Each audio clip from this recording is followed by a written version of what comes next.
Fala galera, tudo bem? Rui aqui. Vamos continuar o nosso estudo de história antiga, né, de história grega. Ah, Esse capítulo agora do livro que eu estou seguindo, que é Cambridge Ancient History, ele é escrito por um cara chamado F.M. Cornford, que foi um autor inglês, né, que escreveu dois livros, escreveu vários livros, né, mas dois em especial, um deles póstumo, que são estudos sobre a origem da filosofia grega, né? E então é bem interessante porque ele faz o capítulo que a gente vai ver agora, né? É um capítulo bem grande, então não vai ser todo ele nesse vídeo, né? Vai ser os próximos vídeos todos que vão tratar desse capítulo, mas que é as religiões de mistério e a filosofia pré-socrática. Então ele coloca a filosofia junto com esses cultos de mistério, né? Com esse fenômeno bem estranho, estranho entre aspas, né? Mas bem diferente do resto da filosofia, da mitologia, da religião grega, do que a gente viu até agora, né? Errei bastante a palavra, né? Mas até esse aspecto da religião grega que a gente vai estudar um pouquinho agora, que geralmente são tratados em separado. Então ele justamente começa o capítulo tentando dar uma pequena justificativa do porquê tratar esses dois fenômenos juntos, já que os cultos de mistério parecem algo, né? É uma religião, né? Então algo meio místico e a filosofia seria algo racional, cético, né? Empírico, materialista, talvez, né? Mas eu acho que ele só vai chegar a alguma conclusão no final do capítulo, né? Então eu também tô na surpresa para ver o que que vai ser, tá? Mas vamos lá. Não se costuma escrever conjuntamente a história da filosofia e das religiões de mistério, isso que eu acabei de falar para vocês. Essa, né? A Teria que ser essas, né, as religiões de mistério seriam um reavivamento religioso, que bom, a gente vai ver em detalhes. E a outra seria a ciência e o ceticismo. Porém, as primeiras escolas filosóficas gregas são também um reavivamento. A mente, como ele diz, ela regressa para pegar um impulso no seu passo adiante, né? Então, ele dá essa ideia de que mesmo para você avançar, digamos assim, para a filosofia, você retoma o passado de alguma forma, como se estivesse voltando para trás para pegar impulso para ir para frente, né? Então ele fala que desde Aristóteles, né? Aristóteles acho que foi o primeiro a falar disso, que havia duas correntes do pensamento grego. No Ocidente, o pitagorismo, você lembra que Pitágoras, eu não sei se ele nasceu na Itália, mas ele foi para a Itália, fundou a escola dele na Itália, né? Na época tinha colônias gregas na Itália ainda, né? Então seria no Ocidente o pitagorismo e no Oriente o milesianismo, né, de Mileto. Mileto está ali na Grécia turca, a gente diria, né, na Grécia asiática que está no Oriente, né. A Grécia mesmo está no meio entre esses dois lados, né, entre as colônias na Itália e as colônias na Ásia Menor, na Turquia, né. Então, esse que é a escola milesiana de Mileto, ela era cética e em parte materialista, e a outra, eu acho que eu fui escrevendo tudo errado em termos de concordância os slides, mas desculpa. Então, porque são duas correntes, e aí eu coloco em masculino, né? Ou outros, mas tudo vai, ignore isso, por favor. Então, mas o pitagorismo já aparecia mais com os cultos órficos, que tinham naquela região da Itália, tinha muito o culto de Orfeu, o culto órfico. E o pitagorismo está ligado com uma certa iniciação, com um negócio meio místico dos números, né? Então você vê que tanto em suas crenças quanto na organização da escola pitagórica, ela era meio que uma seita, assim, né? Então, o Cornford diz: nem o mais severo racionalista consegue romper com a vida religiosa de sua cultura. Por isso, ambas as tradições, a itálica e a jônica, são contínuas com a história grega, né? Então, vamos ele explicando o porquê dessa união, né? No mesmo capítulo de religiões de mistério e filosofia. Então, vamos tratar o que que é um mistério, né? Quando a gente fala de religião de mistério. A princípio, a palavra grega mysterion distinguia do culto público, isto é, ou seja, o culto do Estado ou de alguma unidade subordinada, como uma família, uma tribo, né? A gente viu um pouco sobre isso, havia esse culto público, que era a religião pública da Grécia. Então, os mistérios são ritos que eram secretos. Então, o privilégio de testemunhá-los e receber seus benefícios era restrito àqueles que passaram por uma purificação preliminar, né? Então, os cultos públicos geralmente os cultos públicos não podia para os estrangeiros, né, mas ele era um negócio para todo mundo, né, que meio que representava a cidade, né, você ser um cidadão era você participar desses cultos, isso era meio que a vida da polis, né. Então, em oposição a isso, tem esses mistérios, que são esses cultos, hã, que são restritos a algumas pessoas que passam por uma purificação preliminar, né. Porém, isso não diz nada a respeito dos conteúdos dos mistérios, né. A ideia central comum a todos esses rituais, e aqui ele inclui o batismo e alguns rituais cristãos como sendo mistérios, apesar de serem públicos, né, é a ideia de renovação da vida. Não havia isso nos cultos privados, desculpa, nos cultos públicos, dos gregos. Era mais para você, no culto público, você tinha uma divindade, você fazia um sacrifício para conseguir o favor daquela divindade e continuar tudo de boa, né, para agradar os deuses, né, que nem na Ilíada, né, ele faz ali um sacrifício e ele consegue os ventos para conseguir navegar para Troia, né. Ele sacrifica a própria filha, o Menelau, o Agamenon, não é isso? Mas então aqui já tem uma outra coisa, esses cultos de mistérios estão ligados a uma ideia de renovação da vida.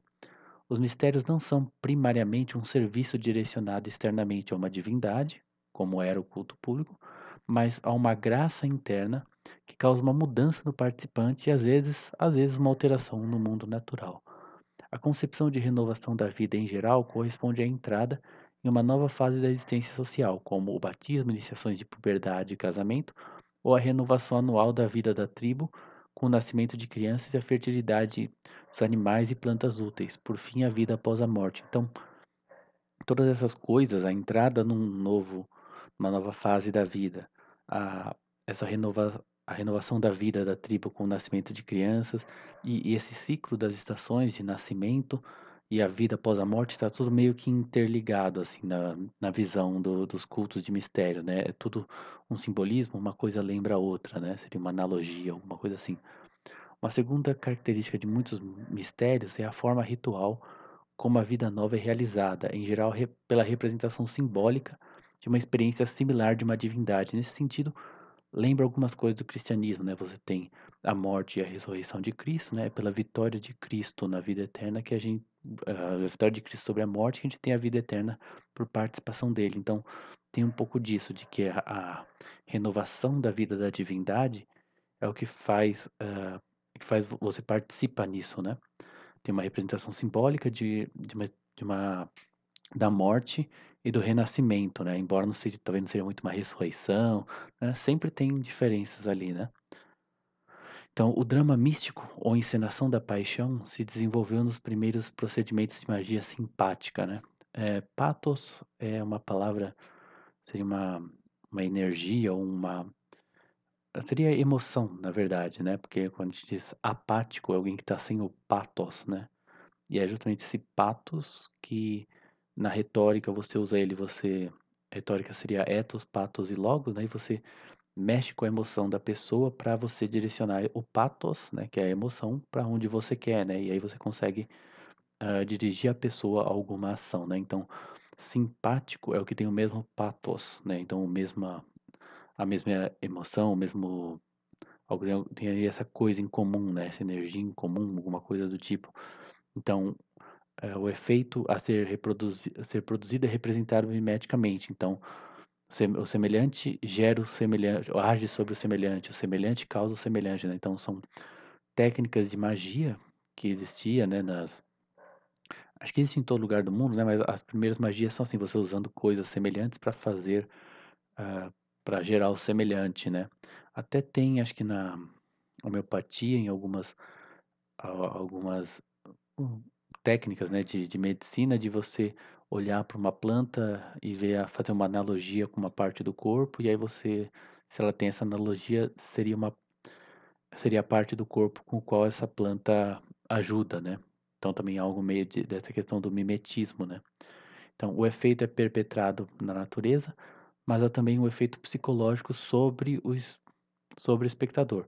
Como diz o hino a Deméter, né? Bendito aquele que viu essas coisas. Então tem a questão de você tem uma encenação em que é representada a morte e o renascimento de uma divindade, né? Esse ciclo de morte e renascimento e você vê isso, né, então você assiste esses mistérios, né, você testemunha eles.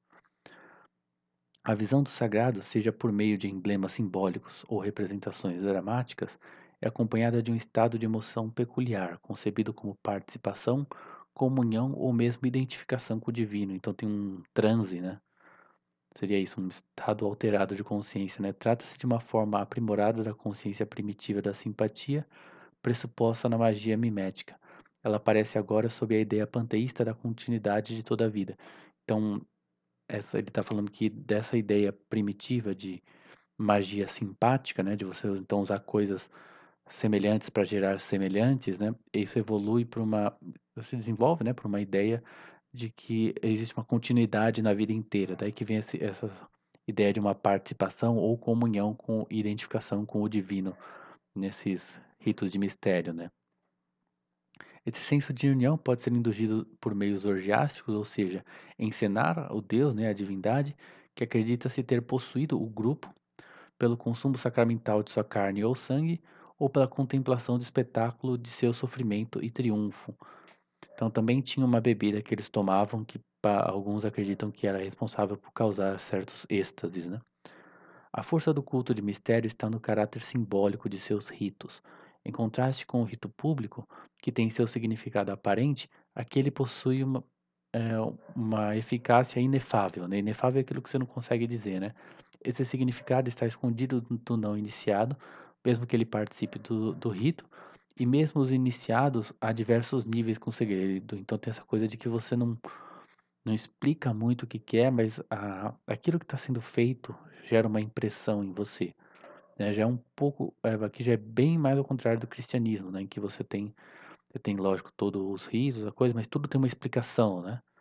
E tem um significado, né? O que não significa que ele não possa ser contemplado, né? Mas tem toda uma explicação do que está sendo feito, né? E você tem uma doutrina bem explicada também, né? O culto profano está fadado à extinção a partir do momento. Culto profano seria o culto público, né? Então, aquele que é realizado lá na cidade, que não é o culto de mistérios, né? Então, ele está fadado à extinção a partir do momento que as crenças expressas por ele, aberta e plenamente, não são mais aceitas. Então, ele teria o culto de que, sei lá, Zeus, não sei o quê, que Atena protege a nossa cidade, blá blá blá. Mas quando elas não são mais acreditadas, não tem mais uma reserva de significado mais profundo para renovar o senso de satisfação espiritual. Então, o culto é aquilo lá, o culto público. Quando a pessoa não acredita mais, acabou, ninguém acredita mais. Mas não é assim com os ritos de mistério, que se o ritual parece vazio é porque ele é apenas um símbolo. É possível ler nele as mais profundas aspirações do fiel. Uma consequência é que o rito e as fórmulas se mantêm substancialmente os mesmos por um tempo indefinido. Por isso não foi provada, né, encontrada, né, nenhuma mudança importante nos mistérios eulesinos, que são, a gente vai falar deles depois, né, mas durante os 1000 anos até a destruição do santuário por Alarico o Godo. Então, você tem ali esses mistérios, eles não são exatamente explicados, e assim, você vai tentando imaginar o que, que tem ali dentro, e você sempre tira algum significado, assim. Então vai mudando, né? Quer dizer, na verdade as coisas vão mudando e o culto é o mesmo. Então, a gente não vê mudanças no rito, mas provavelmente as pessoas estão enxergando coisas diferentes, né? Se o cara já não gosta mais de, sei lá, algum aspecto, ele enxerga no culto o que ele quiser. Então, sempre o que ele quiser vai ter lá dentro. Então, ele sempre vai gostar. E se as pessoas mudam de opinião, em geral, né, a moda muda, também o que está sendo enxergado no culto muda, porque agora eles estão interpretando o rito de um outro jeito. Então, por isso que ele continua, né? Outra consequência é a impossibilidade de construir uma história do desenvolvimento da doutrina eleusiniana, né? Então, tem uma cidade que é Eleusis, que é ali perto de Atenas, né? Que tem um culto a Perséfone e a Deméter, né? Que são cultos eleusianos, eleusinos, não, cultos de Eleusis, né? Os mistérios de Eleusis, que a gente vai falar no próximo vídeo, mas então não dá para você construir o desenvolvimento da doutrina eleusiniana ou mesmo saber se houve alguma alteração nela após o desenvolvimento dos mistérios, porque vai mesmo que tivesse mudança na doutrina, as pessoas acreditavam coisas diferentes, os ritos são os mesmos, né.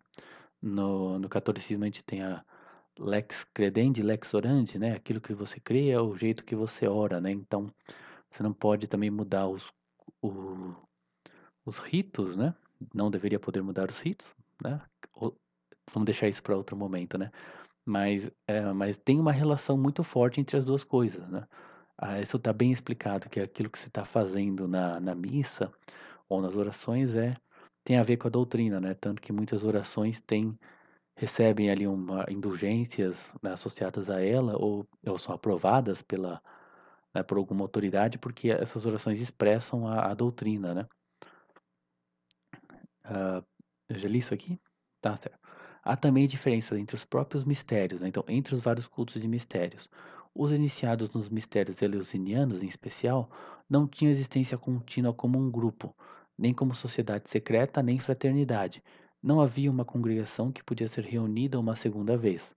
O único núcleo permanente era das famílias que guardavam a tradição dos ritos, né, então outro aspecto também bastante diferente do cristianismo, em que você tem, né, uma vida em comunidade, uma eclésia, né, que é uma assembleia, né, de onde veio a palavra igreja, que é o corpo místico de Cristo, né, tem uma comunhão entre as pessoas, né, então bem diferente do caso dos mistérios eleusinianos, né, que por sua vez, esses mistérios eleusinianos também são diferentes dos mistérios órficos, né. Então, não havia possibilidade de um desenvolvimento de doutrina teológica, nem de sua influência no rito. As poucas fórmulas reveladas pelos padres cristãos têm marca de antiguidade. É provável que a figura que podemos montar dos mistérios eleusinianos seja válida para toda a sua existência. Então, ele está dizendo que essa falta de uma congregação também, se por um lado a gente não pode saber se existe um desenvolvimento da doutrina, essa, como é que ele chama aqui? Essa existência de uma congregação, impedia também o desenvolvimento de uma doutrina teológica, né. Ele cita os padres cristãos, porque muito que a gente sabe dos cultos eleusinianos veio dos padres cristãos, né, dos padres apostólicos, dos santos padres, né, porque eles estavam ali na época, ainda existiam os cultos e eles, escreviam contra os mistérios eleusinianos, né, e esses cultos de mistério, né, porque foi desde a época que a gente está tratando ali de uns 500 antes de Cristo até a queda de Roma, né. Acho que Alarico, que ele falou, Alarico o Godo é um dos bárbaros que o acaba tomando o Império Romano, que está invadindo ali o Império Romano, né. Então vai desde a antiguidade até a época do final do Império Romano, então já tem o cristianismo, né, então tem uma época em que as 2 coisas estão convivendo, o cristianismo primitivo ali com os mistérios, as religiões de mistério. Então os padres apostólicos escreviam contra esses cultos, né. Ele vai usar algumas, ele vai falar de algumas críticas que os padres fazem aos cultos de mistério. Então é isso, galera. Bom por hoje, eu achei que ia ser um vídeo curto, mas até que deu para fazer. Ficou confuso, é porque a gente vai entrar no próximo vídeo nos mistérios eleusinianos, a gente vai começar a entender um pouquinho melhor, beleza? É um assunto difícil mesmo, é um negócio bem estranho, a gente não sabe muita coisa, então, espero que vocês tenham gostado, até a próxima, valeu.